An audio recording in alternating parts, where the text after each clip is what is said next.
Well, hello friends and welcome to Johto. Today I want to attempt a hardcore Nuzlocke of Pokemon SoulSilver using only the Rock type. Now in Pokemon's infancy, the Rock type was notoriously bad. They were often paired with a dual type that made them quad weak to common types like grass and water, and that held true for many generations. They had a very shallow move pool, and the stab options that they had were inaccurate.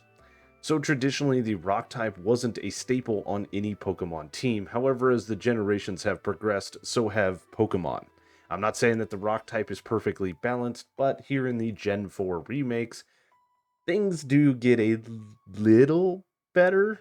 We get at least a little bit more type diversity and move sets, so let's see how the Rock types do in Johto. There is a choice to make here when picking the starter because I could choose Cyndaquil to give our rival the Totodile, and then of course I could choose the Totodile to give our rival the Chikorita. Both Chikorita and Totodile are very difficult for a Rock type team to deal with, and I think I'm going to take the Totodile just because it's the better HM slave out of the three starters. I don't think either Pokemon is going to be very easy for us to deal with. I do not understand why we meet this guy and he starts running around only to tell us, oh, you don't have running shoes, so you can't keep up. So he runs through the entirety of Cherry Grove explaining the early game tutorial stuff to us. And then, of course, when we get around to his house, what does he do? Oh, that's right, he gives us a pair of running shoes. You could have just given us the running shoes, and then we could have ran around with you and made this whole interaction a lot easier and a lot less weird. Thanks anyway. Coming up, we're going to be able to nickname our rival, and of course we are going to nickname our rival Algorithm, because we are trying to beat the Algorithm both in-game and in real life. The in-game Algorithm, solo mission, and there are going to be parts of this run where he is very difficult. This part, not so much. The real-life Algorithm is very difficult no matter what we do, and it's a team effort, and I need your help. You can help me by liking the video, commenting on the video, subscribing to the channel, hitting that notification bell, and of course sharing this video. Any and all interactions with the channel helps out a ton. There are a few other things that you can do if you're feeling a little more gracious, like becoming a channel member. You get early access to videos. These videos typically go up on Friday for channel members and Sunday for everybody else. If you want to take it a step further and become a Journeyman tier channel member, then you have the option to forever nickname a Pokemon, as we will see that come into play in this run. Of course, none of that is required. It is completely optional. Just watching the video is enough for me, and I do appreciate each and every one of you coming back each and every week, sitting through this reoccurring joke every week and enjoying these videos. And now, after snitching to the cops, of course having our mom save our money, we get shown how to catch a Pokemon and we receive Pokeballs. This is the official start of the run. And for anybody that's wondering why Lyra has a Staravia, Universal Randomizer.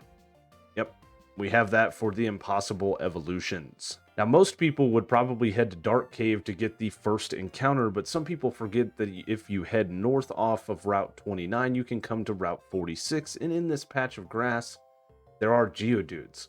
Level 2 Geodude is not great. That's going to be a little bit difficult for us to grind up, but as long as we catch it, this is our first official encounter. If we don't catch it, we can head to Dark Cave and get our first official encounter there, but of course we catch this one on the first Pokeball.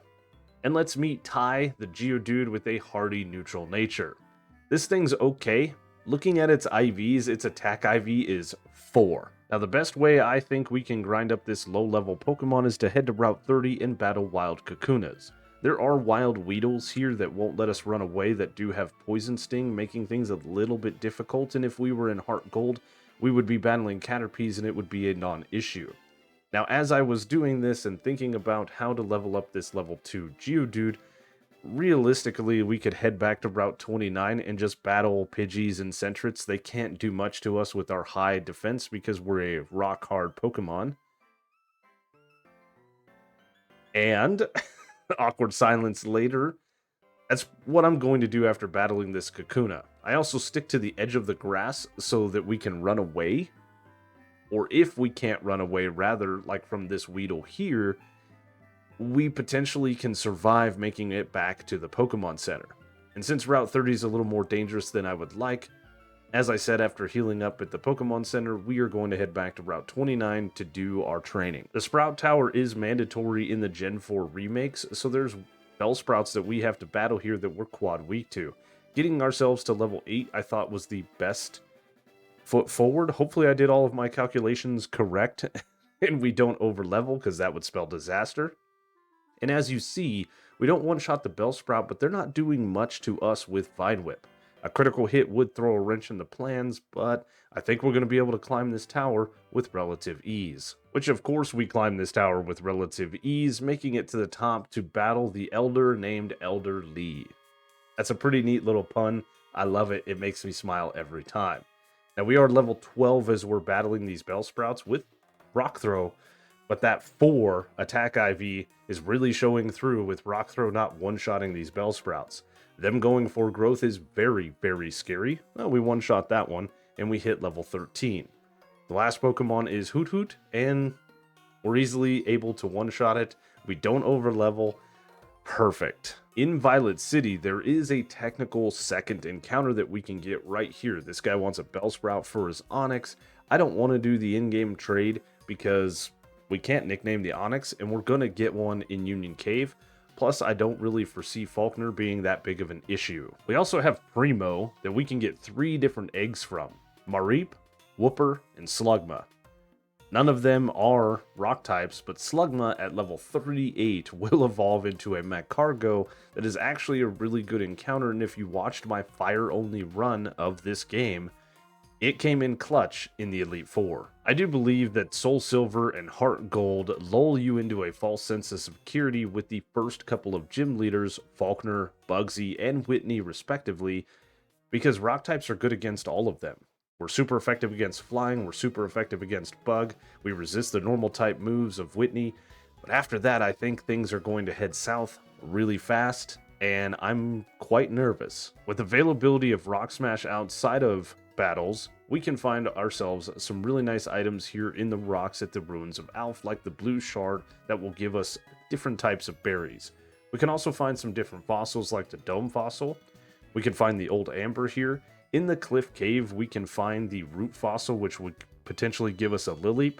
If we were playing Heart Gold, you could find a claw fossil in the cliff cave, and then here in the Ruins of Alph, it would be the Helix fossil. That's kind of why I played this game. I thought a potential Kabuto or a potential Lileep would be better for our team. In both games, you can get the old amber, getting an Aerodactyl respectively, though I don't think I'm actually going to use a fossil encounter. In the bottom of Union Cave, we pick up a great TM, Rock Tomb. And then after like 40 minutes of trying, we finally find our next encounter, Morty the Onix with a naive plus speed and minus special defense nature. Bugsy leads with his beastly Scyther that is quad weak to rock type moves, but it outspeeds and hits a U-turn for some decent damage. We actually don't one-shot the Metapod, there's that 4 attack IV. Bugsy goes for a super potion, so I go for Rock Polish to gain the speed advantage.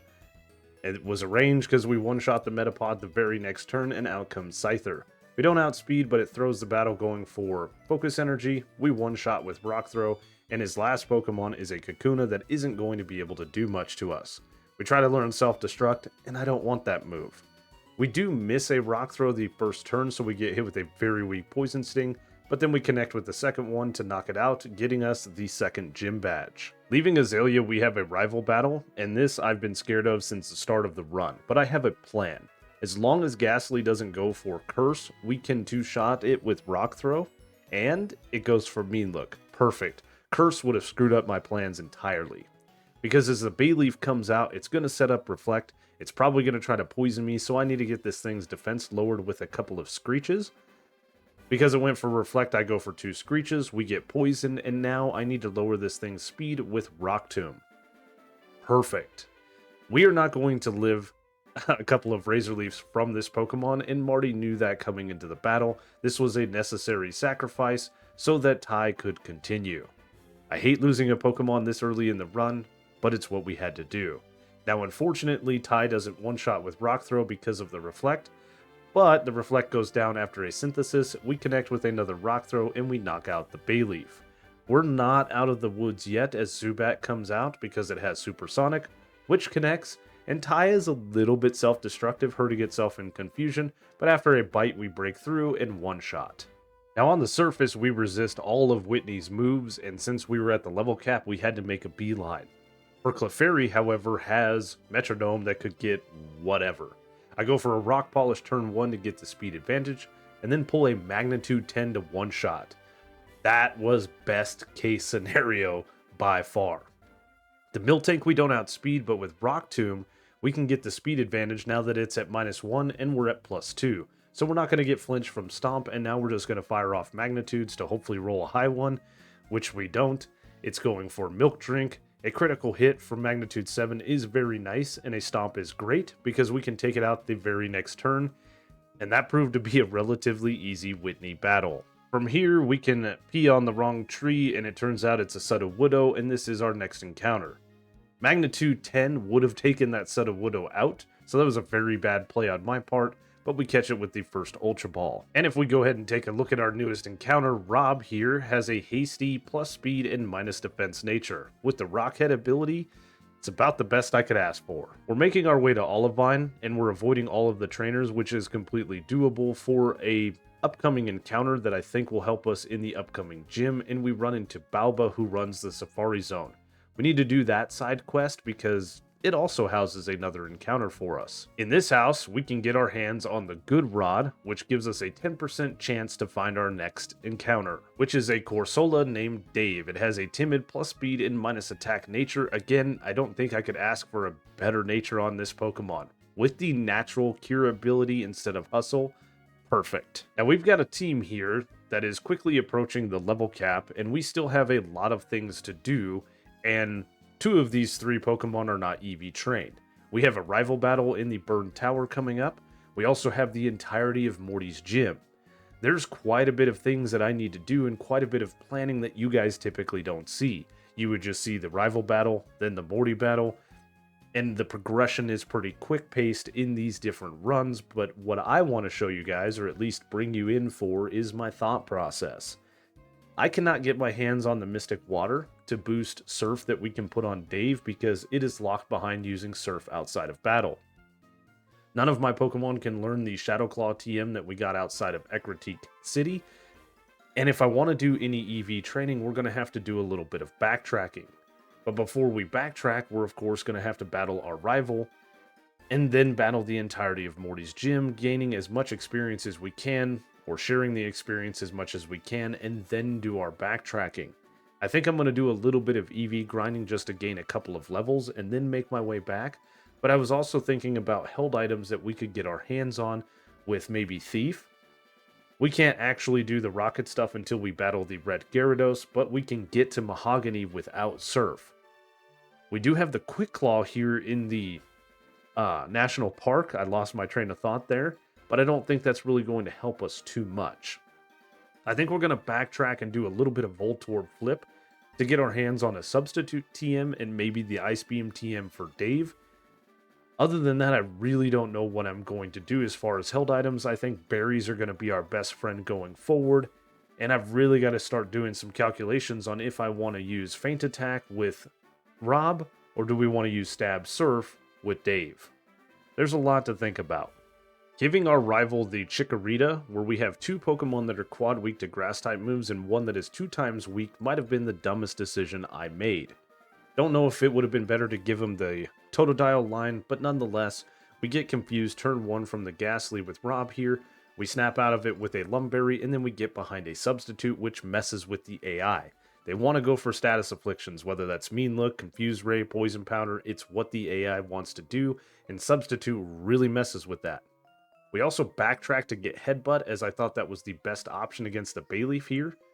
There's a move tutor in the Ilex Forest. It was a long trek, but we made it. Finally, Bayleaf goes for Magical Leaf, breaking our sub, but we take out the Bayleaf with one more Headbutt. That was a very nice showing from Rob, and that was the best strategy I could come up with, and one I think I'm going to use in the upcoming gym. Now, Magnemite's going to go for Thunder Wave, so we're going to swap into an immune Pokemon. It does have Sonic Boom, which does 20 damage, but a Magnitude 7 is more than enough to KO the quad-weak Magnemite, and his last Pokemon is Zubat. Again, it could confuse us, but this time Supersonic misses, and we one-shot. Whilst training up for the gym, Ty evolves into a Graveler, marking the first evolution on the team. The scariest thing about Morty is his Pokemon are special attackers, and our special defense across our team is pretty low. The plan here is to lead with Rob and go for the substitute shenanigans. We get tagged with a mean look, which is perfectly fine, and now we're behind a sub. Lick isn't going to break our sub, and we can one-shot the Ghastly with the feint attack, and then the big bad Gengar is going to come out. Stab Surf would be doing more damage than super effective feint attacks, but these Pokemon are a little bit less bulky on the physical side than the special side, so we two-shot the Gengar as it was trying to go for Hypnosis. That's perfectly fine. The first Haunter goes for Curse, which of course misses behind the sub, and we actually one-shot it. We did some attack EV training, and it is really showing through.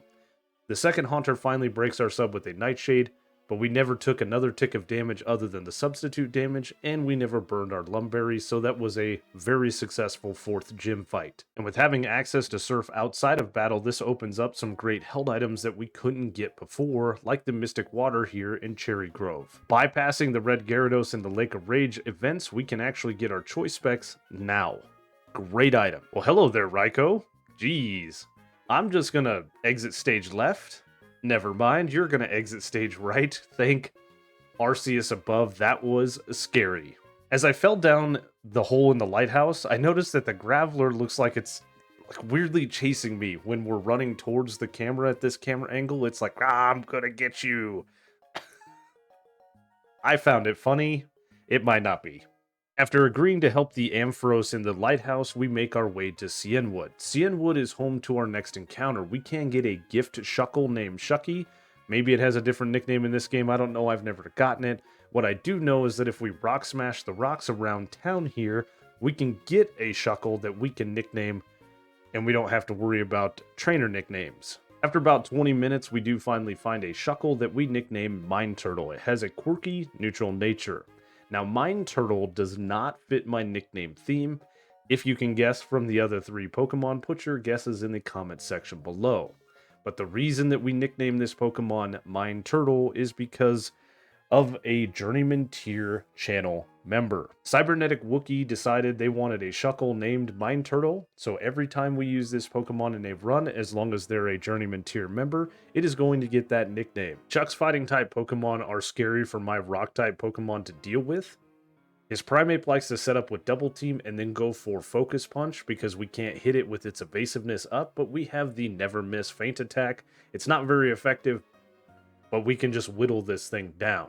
His Poliwrath in the back is even more scary with Focus Punch and Stab Super Effective Surf, so things can get a little dicey. That's why we set up the sub. We do take the Primeape pretty low, unfortunately not quite KOing it, and this is going to burn a Hyper Potion from Chuck, which is actually best case scenario. I do try to go for a low kick here, which actually connects, doing much more damage than Feint Attack, but it's right back to Feint Attack to break this thing's focus, so it can't break our sub. Does go for a Rock Slide in the middle here, which is a little bit concerning, and then tries to go for Leer, which is perfectly fine.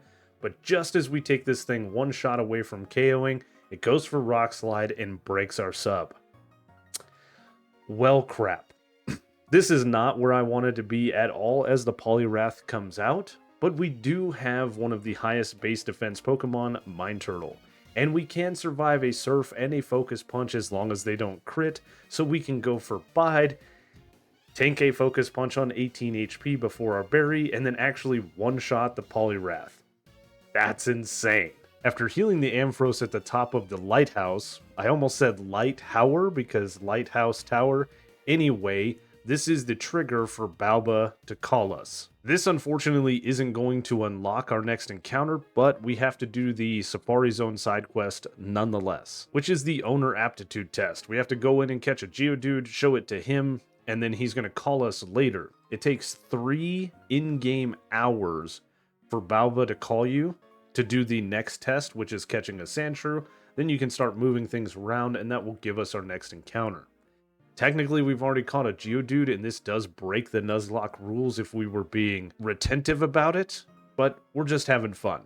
We need the Safari Zone unlocked, so we gotta slack some of the rules. Now, normally I don't show the Red Gyarados battle at the Lake of Rage because it's a non-issue, but in the rain, this thing scares the hell out of me. I don't even know if it actually has a water-type move, but Dave is proving to be an excellent Pokemon, tanking a Dragon Rage and Bite respectively and two-shotting. After the Team Rocket hideout shenanigans, we now have a battle with Pryce. Rock Slide unfortunately doesn't quite take out the seal, but it does get a flinch. A Hyper Potion from Pryce means we do some chip with a feint attack and then follow up with a Rock Slide to KO. This is going to bait in the Piloswine next. Can't stay in as it has super effective ground type moves and it does have Blizzard. Likes to set up the Hail for Blizzard, so that was a free swap in. We could survive a critical hit Mud Bomb here, but Mud Bomb misses, Surf misses, Mud Bomb hits. Don't know if we would have survived a crit and the Hail chip, but we one-shot with a crit of our own from Surf with the choice specs. Now, for a second after the Dugong came out, I did forget that I had the choice specs on, so I try to go for Ancient Power, but we can't, so it's a swap back into Rob. Rob has been a sensational Pokemon since we've gotten it. We tank an Aurora Beam, then of course we're outsped and get hit with another Aurora Beam that crits us down to 23 HP before we get a critical hit Rock Slide to win the next gym badge. We immediately backtrack to Olivine to take on Jasmine. We lead tie against the Magnemite, and we actually outspeed to hit a quad super effective Stab Earthquake for the one-shot. Steelix comes out, threatens with Iron Tail, so I swap into Mine Turtle, who tanks one very nicely. I was hoping to get off a couple of flashes here, but with the defense drop, we survive on 2 HP, risked a hell of a crit there, and can get off one flash before we swap into Dave. Because of our low health, Steelix goes for a Rock Throw, and then we outspeed with the choice specs, Stab, and super effectiveness. We one-shot the Steelix with its very, very low special defense. Our last Magnemite comes out, and we swap back into tie on an immunity to the Thunder Wave. We then get outsped and hit with a Sonic Boom, which is perfectly fine because a quad super effective Stab Earthquake one-shots, winning us the 7th gym badge. Enough in-game time has passed and Balba calls us again for the second part of the Safari Zone challenge. We had to catch and show him a Sandshrew, and then we can move the different areas around, unlocking the mountain area, and contrary to popular belief, there is another encounter for us here, a Larvitar. In Gold, Silver, and Crystal, Larvitar was only available in Mount Silver in the post-game, but in the Gen 4 remakes, it is a very viable Pokemon in the Safari Zone. However, we have to catch it, and that could prove to be a little bit difficult, and these things can run away. Luckily for us, though, we do catch it, and we can add it to the team. Terry here has a hardy neutral nature with the Guts ability.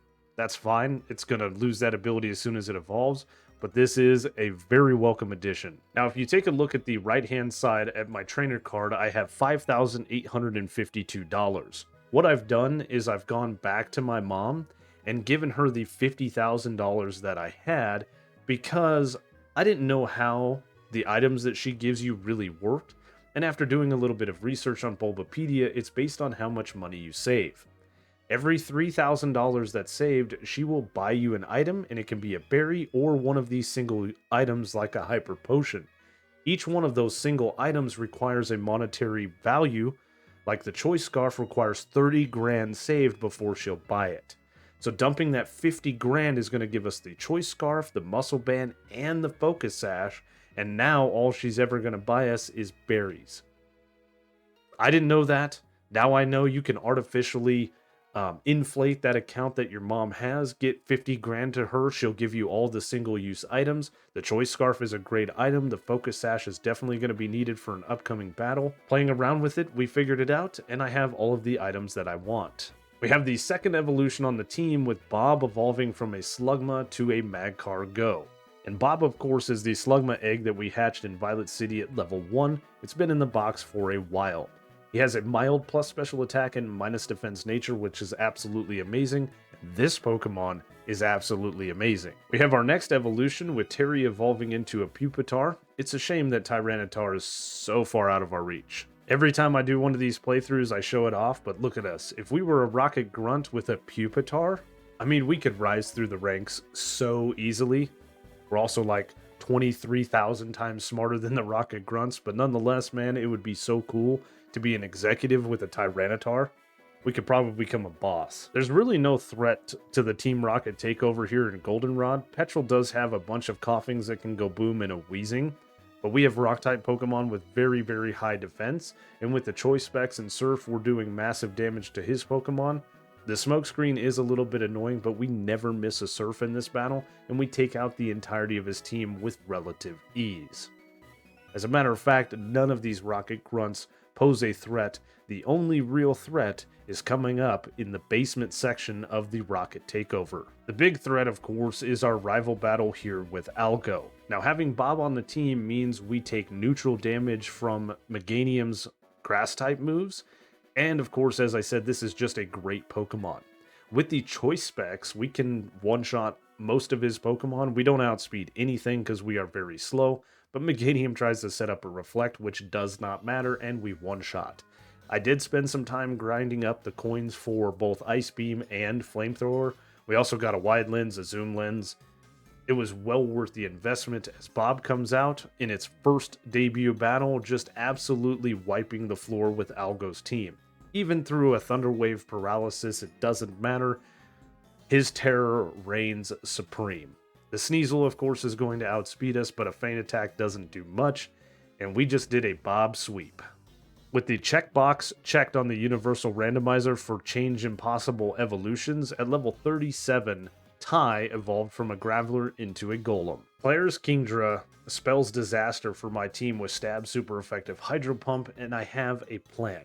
My original plan was to go for rollout strats against the Gyarados. Unfortunately, we do too much damage to the Gyarados and not enough damage to the Kingdra according to my calculations. So it's just a Rock Blast to take out the Gyarados, and what we're going to do instead of one-shotting the Kingdra is we're going to stall it out of power points. So we go for a Protect on a Hydro Pump turn 1. Now I need to swap and I bring Terry in. This may seem weird as we tank a Hydro Pump to the face and survive on 1 HP because of a held Focus Sash. We Protect, but it goes for Dragon Pulse because of random move choice, so that's unfortunate. We're only at -2 to the 5 power points that it has. Throws me for a loop, but I do swap in Mine Turtle, who actually tanks one. A crit would have taken us out, but we survive. Protect to burn the 4th Hydro Pump, and now it's a swap into Rob. Rob has a Pasho Berry and is only 2 times weak, but Hydro Pump misses. Perfect. Now it's out of Hydro Pump power points, it goes for Smokescreen. Woodhammer is doing a decent amount of damage, and then Kingdra does the dumbest thing it could do, locking itself into Hyper Beam, so we can take it out with 2 more Woodhammers, and that is the biggest threat on Claire's team down. The first of 2 Dragonairs come in, and I'm assuming this is the one with Aqua Tail. It's not going to go for Aqua Tail, likes to go for Thunder Wave, so we stay in. We do miss a Rock Slide, and now we can pivot into Dave, who is our closer in the battle. It's been a great Pokemon, haven't seen it in very many battles, but it tanks the Aqua Tail very nicely, and the Dragon Pulse and one-shots with Choice Specs boosted, super effective Ice Beam. The second Dragonair comes out and tries to paralyze us. Doesn't matter, we break through the paralysis and we one-shot, winning us the 8th and final gym badge. We do have the back-to-back Kimono Girl battles. I'm not really worried about them too much. The Umbreon's a little bit annoying. The Confuse Ray from Umbreon is very annoying, and we do hurt ourselves in confusion, but it's just a pivot out into something else to tank the Dark Pulses and do some damage.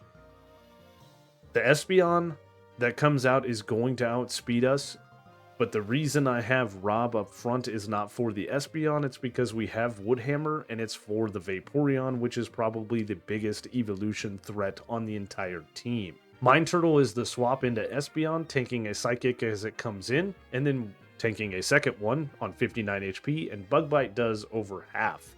That's insane considering our attack stat is trash. We 2-shot the Espeon with Mine Turtle. The next 2 Pokemon are going to be relatively easy with the Flareon coming out. It is a swap into Dave because of our quad resistance. We get tagged with a Will-O-Wisp, which is perfectly fine. Then a Quick Attack, which does very minimal damage. And then a super effective Stab Surf, one-shots. Out next is Jolteon, and you guys can guess what's going to happen here. It's a swap into Tai on a double team, which raises evasiveness. That's a little bit annoying as it sets up a second, but we break through in one-shot with a Stab super effective Earthquake. The final Pokemon and the reason Rob was up front is the Vaporeon. It comes out and we do have the Choice Scarf on, so we outspeed and we one-shot with Woodhammer. Just as we're leaving the victory road, we have another rival battle, and the last time that we are going to see him in this run. Really, his team does not stand up against my team now that we have fully evolved Pokemon in pretty decent movesets. We are going to get outsped, but we're going to one-shot most of his Pokemon. Sneasel goes down to a Flamethrower. The Golbat comes out, hits us with a Confuse Ray. But you'll notice we switched up moves because we're holding a Lumberry for the Confuse Ray and Ancient Power one-shots. This sets us up as the Meganium comes out. It tries to set up a Reflect. Doesn't matter. We're a special attacker. It goes down to a Stab Super Effective Flamethrower. Out next is the Haunter. It's going to try the same shenanigans going for Confuse Ray. This time we're confused, but we break through and we actually one-shot it with a Flamethrower. The next Pokemon is Kadabra. I was hoping the Magnemite would come out. I really don't want to deal with confusion, so I decide to swap, and I bring in Rob. Rob comes in on a Disable, which is random, tanks a Psybeam to the face, and then one-shots with a super effective Feint Attack. The last Pokemon is Magnemite. I could swap into Ty here, but I decide just to let Rob have the kill as we get paralyzed from a Thunder Wave, breaking through to do over half with a Low Kick, Reflect fades, we tank a very weak Magnet Bomb, and then take it out with another Low Kick. And here is the team all leveled up and ready to take on the Elite Four. Terry the Pupitar with Rock Slide, Crunch, Earthquake, and Sandstorm. Bob the Magcargo with Flamethrower, Ancient Power, Yawn, and Recover. Our starter Ty the Golem with Rock Blast, Rock Polish, Earthquake, and Double Edge. Mind Turtle the Shuckle with Protect, Flash, Rest, and Bug Bite. These moves are not permanent. We do have a handful of TM, so we may be switching up moves as we progress through the Elite Four. One of the best Pokemon we added to our team, Rob the Sudowoodo with Feint Attack, Low Kick, Rock Slide, and Wood Hammer. And rounding out the team is Dave the Corsola with Surf, Power Gem, Ice Beam, and Shadow Ball. Will leads Xatu and I lead Terry. With the Choice Scarf we outspeed and we one-shot with Rock Slide. The crit was not needed. Now we cannot sweep this team with Choice Scarf and Crunch. Slowbro threatens with Water Pulse, so it's a swap into Dave, as Dave can tank it much nicer. Even a critical hit doesn't do half, we don't get confused, and we can fire off a Shadow Ball that gets a crit of its own to one-shot. We needed the crit there. A crit for crit, I will take it. Now as the Jinx comes out, I figured it would go for Lovely Kiss. It did, we stayed in, now we can swap, and I bring in Mind Turtle. I've been using Shuckle very differently than most people. Instead of going for stall tactics, I did some EV training, and this thing can deal massive damage with super effective stab Bug Bites, two-shotting the Jinx. I was a little bit nervous as the Executor comes out. I could have stayed in here with Mind Turtle and gone for quad super effective Bug Bites, but I swap into Bob. Executor sets up a Reflect, tries to go for Hypnosis, and we one-shot it with a stab super effective Flamethrower. Now right now, Mind Turtle grows to level 48 and can learn Power Trick. I'm going to teach it Power Trick.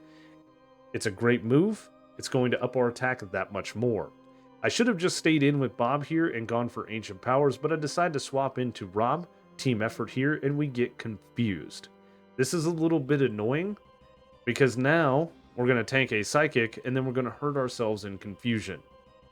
That's not good. I can't risk the Psychic hurt confusion double up, so I need to swap, and I swap into Dave, who has some pretty good special defense. Crit would have taken us out, but the Reflect goes down. Again, I'm just trying to bring a Pokemon in to survive two Psychics and then one-shot. Terry here, I was a little bit worried that we wouldn't one-shot with Rock Slide because this Xatu is a little bit more bulky, so I bring Bob back in. All the way back around to Bob. Tank two Psychics on 27 HP, and we can one-shot with Ancient Power. Should have just left you in. Against Koga, I'm going to show off Bob's prowess even more. With the Choice Scarf, we outspeed the Ariados and can one-shot with a stab super effective Flamethrower. Fortress is also outsped in one-shot with a quad super effective stab Flamethrower, and this is where our outspeed ends. We don't outspeed any of his other Pokemon, but those two couldn't do much to us. Venomoth sets up a Toxic, which puts us on a timer, but we also knock it out with a stab super effective Flamethrower. His next Pokemon is Muck. We're still on a timer, but we can two-shot this thing. It goes for Minimize, which is perfectly fine, and even the heal up from Black Sludge isn't enough to pull it out of range from a KO from another Flamethrower. His last Pokemon is Crobat. We could deal some serious damage, but because of the Toxic, we need to swap out, and I'm going to bring in Ty. Ty walls this thing perfectly. It goes for double team. Unfortunately, Rock Blast is inaccurate even with the zoom lens. We missed 2 times in a row. It's at +3 now with evasion and done a little bit of chip from wing attack, and we finally connect with a Rock Blast, only getting a 2-turn. The Citrus Berry pulls it out of a 2-turn Rock Blast KO, putting it in healing range, so Koga burns a full restore. Ty then connects with another Rock Blast, this time getting a 4-turn, knocking out the Crobat and winning us the second to leave 4 fight. Now I'm going to say something here that's probably not been said by many Nuzlockers, but Bruno's team poses a huge threat. His Hitmontop likes to go for counter or dig. It's going for dig turn 1 so we can go for Rock Polish either way. We now outspeed and can hit it with a double damaged Earthquake to one-shot it whilst it's underground. We have done max EV training into Ty here, and even with that 4 IV and attack, we can still one-shot the other 2 Hitmons. The Hitmonchan, however, it is a range. So do we get it? We do. Beautiful. As the Machamp comes out, we're sitting at full health. We're not going to one-shot this Pokemon, but we will 2-shot it. We have to risk 1 crit here from a Cross Chop, which could miss, but it doesn't. We also don't get the crit, sitting at 44 HP before we take it out with another Earthquake. His last Pokemon is Onix. I'm not scared of this Pokemon at all. We take it out with a stab super effective Earthquake, and that is Bruno defeated with relative ease. Now, Karen's Dark-type team, we can go through this relatively easy. Her Gengar is going to be a little bit scary, but low kicks from Rob against the Umbreon are doing decent damage. She swaps into Vileplume so we get some chip with low kick, and then we pivot into Bob on a Petal Dance that we tank very, very nicely. And then with the Choice Scarf, we can outspeed in one shot with stab super effective Flamethrower. She then brings out her Gengar that has Focus Blast, and this Pokemon is very scary with Focus Blast and Destiny Bond, so I swap into Mind Turtle and finally going to use Mind Turtle for what it's used for, PowerPoint stall tactics. But I really don't know what the AI is doing here. She goes for a Focus Blast that connects and then goes for Spite. Misses a Focus Blast as we're going for a Power Trick, and then doesn't go for one again. There's the third Focus Blast, and this one connects, but we tank it very nicely. It's a special type move, so going for Power Trick isn't going to matter in this battle. But I try to go for Protect, and she just goes for another move. Like I said, I really don't know what the AI is doing. I am trying to do a little bit of chip damage and protecting, but I'm losing power points quickly.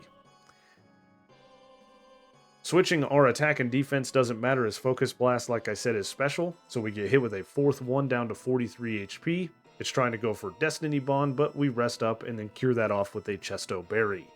Very, very nice. Another Spite. Bug Bite.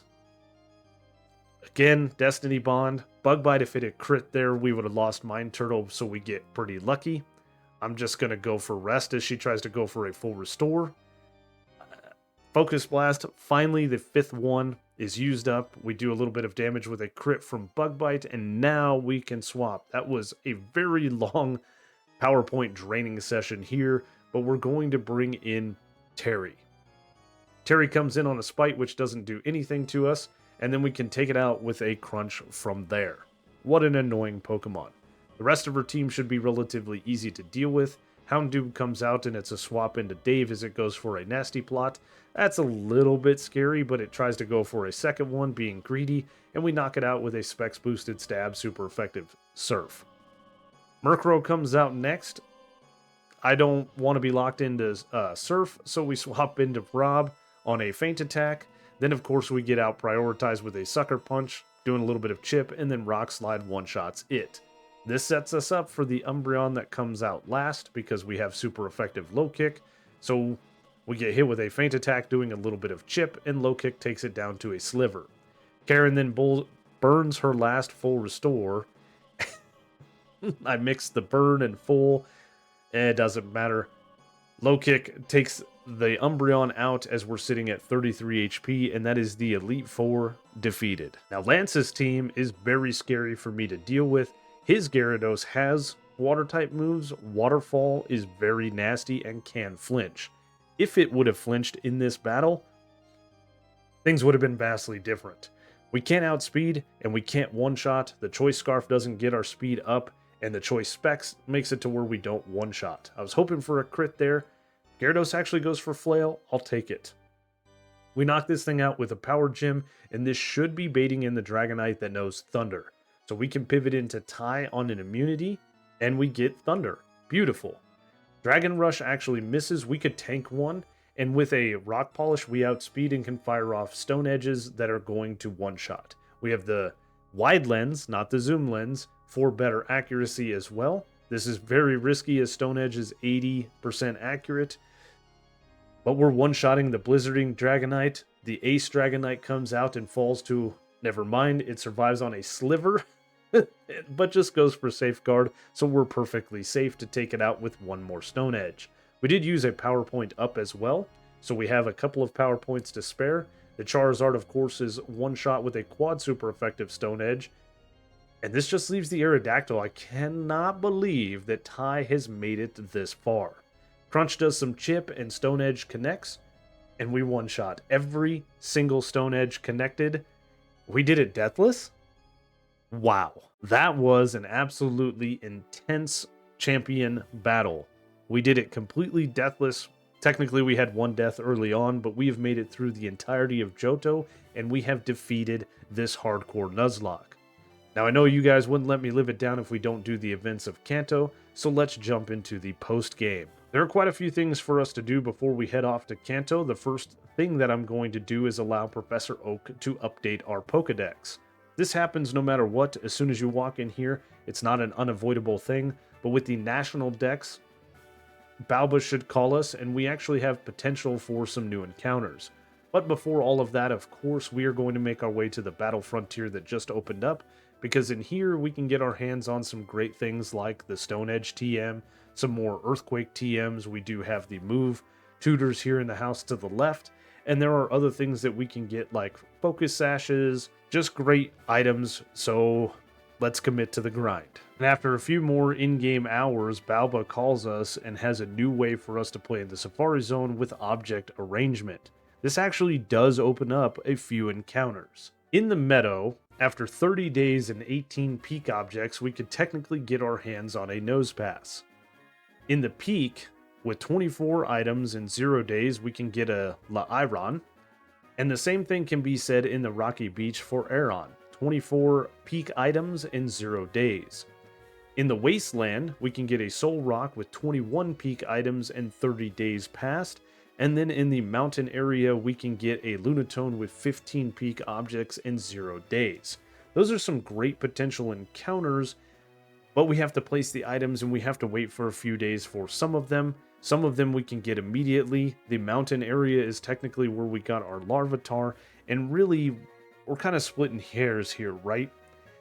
We've already got an encounter in the Safari Zone, and there are much more encounters, and I think we need to open up those potential encounters. However, as I'm sitting here looking for a root fossil, do I really want to get more encounters? This team got me through the entirety of Johto. They got me through the Elite Four and the Champion Battle, so I think I want to keep the team intact as we go through Kanto, and see if they can get us through Kanto and through the Red Battle on the top of Mount Silver. We could get an entirely new team from the Safari Zone. There was also a Rhyhorn that we can get in Victory Road. There's a Relicanth that we can get on Route 12 from Swarms. I really don't want to wait for a Swarm Pokemon. And then there are 3 different fossils that we can technically get our hands on, bringing a total of encounters to 10 more. We could pick a vastly different team and just walk through the majority of the Kanto section. However, this team right here got us through the early game and all of Johto, as I mentioned, so I think rather than getting these encounters, we're just going to see what this team can do. It's been a great team. There's some great options that we have with the move relearners and the move tutors and stuff like that. So let's see what this team can do going forward. Now, most Nuzlockers at this point set the level cap to 60 and they just go wild here in Kanto, ultimately culminating to the hardest challenge blue in Viridian City. You guys know me and know that I typically don't like to do that. I like to do these in numerical order. I think just setting the level cap and running through Kanto kind of takes away from the Nuzlocke. However, Many of these gym leaders are going to be very, very easy. I only foresee Brock and Misty being potential problems. So we're going to stop off here in Saffron to get our hands on the Psychic TM, which may seem a little bit odd. And then we're going to head to Fuchsia. For these gym battles, we're just going to blast through them. And the reason that we got the Psychic TM is because Dave can learn Psychic. So with the Choice Specs and Psychic, we are going to one-shot most of Janine's team. We got a low roll there on the Crobat, but the rest of her team doesn't stand a chance. We have great special defense. Poison moves don't typically do much. And really, some of these Pokemon are terrible. I wish they were better like Ariados, but it is what it is. Venomoth going for double team doesn't matter. Psychic actually doesn't one-shot her ace. Sludge Bomb does a decent amount of damage and poisons us, but we ultimately take it out. And her last Ariados is outsped in one shot. Surge, like always, is a joke. We're going to be able to set up rock polishes against the Raichu because it has nothing it can do against us, and then we should outspeed and one-shot his entire team. I do have the Muscle Band for just a little bit of added damage. It's insult to injury at this point as we one-shot and outspeed his entire team. I really don't think I need to subject you to the one-shot sweep, so let's move on. We did full EV training on Rob here to get some more speed. We still don't outspeed the Golduck and risk a crit from Water Pulse, but we one-shot with Wood Hammer. We do outspeed the Quagsire, and we one-shot it with Quad Super Effective Wood Hammer, and as the Lapras comes out, we outspeed it and one-shot it with Wood Hammer. So Misty was a problem, at least I thought, but we one-shot her first 3 Pokemon. For Starmie, we don't outspeed, so it's a swap into Dave on a Water Pulse that we tank very nicely. We get outsped and tagged with a Confuse Ray, which is annoying, but we connect with a Power Gem that gets a crit, and that is Misty defeated. Brock's team doesn't scare me until we get to the Onix, because the Onix is going to outspeed and probably tag us with Screech, and then the Kabutops in the back has Aqua Jet that stabs super effective and priority. So we're going to one-shot the entirety of his team until we get to that point, and then we're just going to play around the Aqua Jet potential crit here. As the Kabutops comes out, it is going to be a swap into Dave. Dave is going to tank the Aqua Jet very nicely and bait in Giga Drain, so we can swap back into Rob, tank the Giga Drain, and then of course we do get hit with an Aqua Jet, and then we one-shot with Wood Hammer. As mentioned moments ago, in Pewter City we can revive our fossils, and there are 3 potential encounters here as we have 3 different fossils. Technically, according to the Nuzlocke rules, you can only get one of these Pokemon revived. I think we should forego some of that stuff and use these Pokemon in different forms throughout the different Pokemon games. Again, I am not going to change my team around. I want to see what they can do, and maybe we'll do like a Heart Gold run with the rock types that we didn't use later on, just like we're going to do with the ice types there in Kalos in Pokemon X that we didn't use in that game because there are so many of them. Level 55 means Terry can finally fully evolve into one hell of a Pokemon, Tyranitar. Gaining the Dark type upon evolution means we are completely immune to Sabrina's Psychic type Pokemon. And with Stab Super Effective Crunch and the attached Choice Scarf, we actually outspeed her Pokemon and one-shot. This was a complete slaughter from Terry. Erica is up next for the gym leaders, and Bob is the perfect counter to her entire team. We didn't outspeed the Jump Bluff, but it just missed a Leech Seed. And now we outspeed the rest of her team and can one-shot with Stab Super Effective Flamethrowers with, again, the Choice Scarf equipped. Actually, as the Blossom comes out, we don't one-shot it. That was a bit of a range that we didn't get. The Burn, unfortunately, doesn't KO because of the held Citrus Berry. Giga Drain heals it up to enough where it doesn't use a potion, and we can knock it out from there. I really had any option I wanted to use against Blaine, but I decided to give Dave a shot at some action here in the post-game, one-shotting the Magcargo with a Quad Super Effective Surf. We get outsped, and Sunny Day is set up so we don't one-shot the Magmar, but it's a heal lock at this point, burning both of Blaine's full restores as we take it low, burning the Sunny Day turns as well. Almost one-shotting it, but eventually getting confused before we do finally knock it out. The confusion sucks as the Rapidash comes out because it goes for bounce and we hurt ourselves in confusion. No matter, we tank the bounce and we knock out the Rapidash with one more surf, and it's on to Blue. Now Blue's non-monotype team is very difficult for monotype teams to work against, but I have a plan. Against the Executor, I lead Bob with the Choice Scarf. We outspeed in one shot with Flamethrower. I wasn't really worried about this Pokemon setting up Trick Room, but I want to get rid of it nonetheless. I expected Gyarados to come in, so seeing Rhydon, that means it's probably going for Earthquake, so we pivot into Rob on a Stone Edge that misses. Had a held Shookaberry just in case. Quad Super Effective Wood Hammer one-shots it. I figured that Machamp would be baited in next, which we do see. Here's my plan. We're going to swap into Mine Turtle to tank the first No Guard Dynamic Punch. We heal off the confusion with a Lumberry, and now we need to tank a Stone Edge. We risked a crit there, but we made it through to tag this thing with Toxic. I need to stack up a little bit of damage, so we go for Protect, because I can't quite knock this Pokemon out without a little bit of chip. It's a swap into Tie on a Stone Edge that does minimal damage. Again, we're risking a little bit of a crit here as we get hit with a Dynamic Punch, but we survive, and we shake off the confusion with a Lumberry and take out the Machamp with Earthquake. I really didn't see a way around doing all of that. It was the best plan forward. Gyarados is then baited in next, so I swap into Terry on what should be a Waterfall, but we see an Ice Fang, which is even better. I had a held Pasho Berry just in case. Thunder Punch is quad super effective, and Tyranitar can learn it. So we one-shot the Gyarados, and the last two Pokemon really don't stand a chance. Out next is his Arcanine. We could swap if we wanted to. The Intimidate does suck because Earthquake doesn't quite one-shot now. Doesn't really matter. We can tank the Flare Blitz and take this thing out with another Earthquake, and that just leaves his Pidgeot, which his Pidgeot cannot do anything to most of my team. So we're just going to stay in and let Terry's Reign of Terror run a little bit longer as we fire off a Stab super effective Stone Edge to one-shot. We're grabbing the HM for Rock Slide, and I look over at this tube wondering, what the hell is Professor Oak actually doing? Like, what's in that tube? Why is it green and why is it like swishing around? What are you up to, old man? You know what? Everybody in this lab is looking a little suspicious. The battle with Red on top of Mount Silver is iconic, and this is a very dangerous battle. The team's all leveled up and ready to take him on, and Terry leads.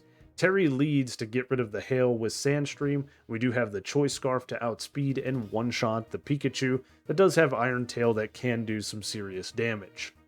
From here, the Blastoise is baited in next, and so I'm going to bring in Mine Turtle, and my plan here was something completely stupid.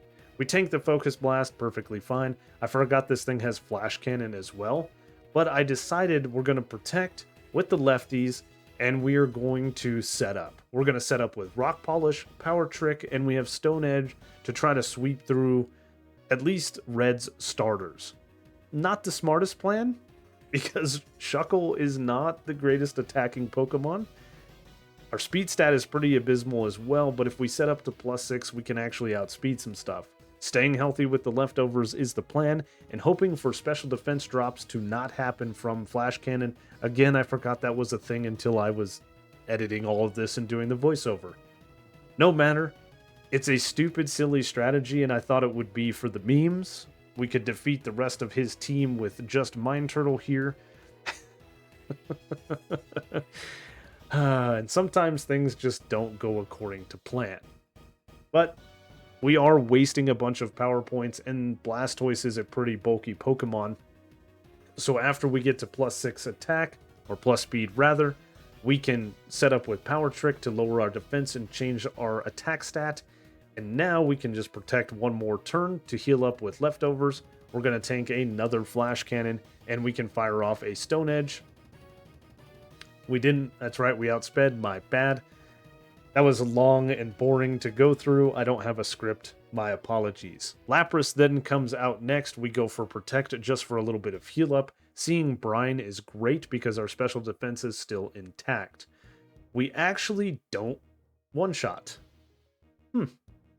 I thought for sure we would do way more damage with the Power Trick.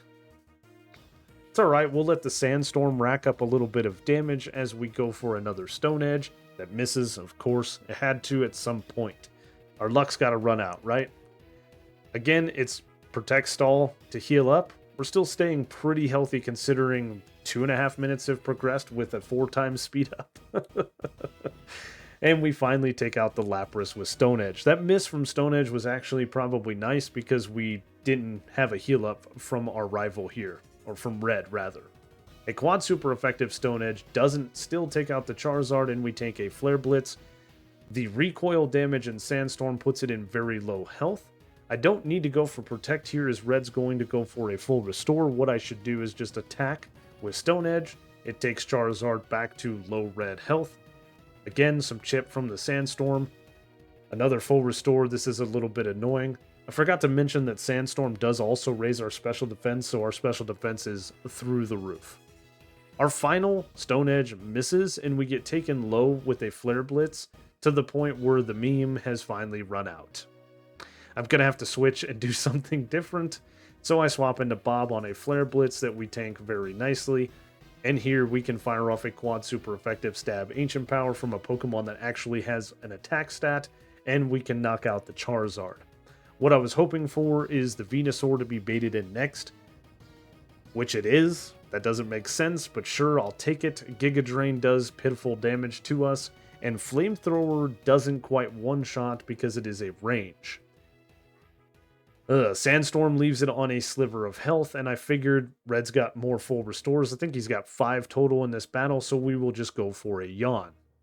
Some Sandstorm chip, and now we can be lulled off to sleep ourselves. That is very annoying, but the Venusaur is also going to lull off to sleep. We didn't wake up, so now we need to swap, and what better Pokemon to bring in than Dave? Dave has got Ice Beam, and Dave is going to do some damage. We are risking Venusaur waking up and hitting us with a quad super effective Giga Drain for a couple of turns there, but we are never punished. That's like a huge slap in Red's face. His last Pokemon is Snorlax, and it's going to be a swap into Rob to let Rob close out the battle. Again, this Pokemon, I did not realize how great it was when we first got our hands on it. The defense drop from Crunch is a little bit concerning, but Hammer Arm does serious damage to the Snorlax. Another Crunch takes us to 88 HP, and I don't want to stay in and risk a death here, as we might be able to make it through this deathless, so we swap into Tie on another Crunch. Sandstorm is still doing some chip. Red has another damn full restore. Earthquake then connects and does some serious damage to Snorlax. Does a little bit over half, so with the Sandstorm chip, we should be able to take this out with one more Earthquake, and that is the entirety of Kanto defeated. Wow. I cannot believe this team defeated the entirety of Kanto. It's absolutely and 100% amazing. We got lucky through quite a few battles, I know, but the team did great all in all. If you guys haven't guessed the nickname theme, it's NHL Enforcers, the most famous enforcers through hockey. Except for Mine Turtle, we already went through that. Anyway, I hope you guys enjoyed the run. If you did, you know the routine. Like, comment, subscribe. Again, thank you so much for watching, and I will see you on the next one.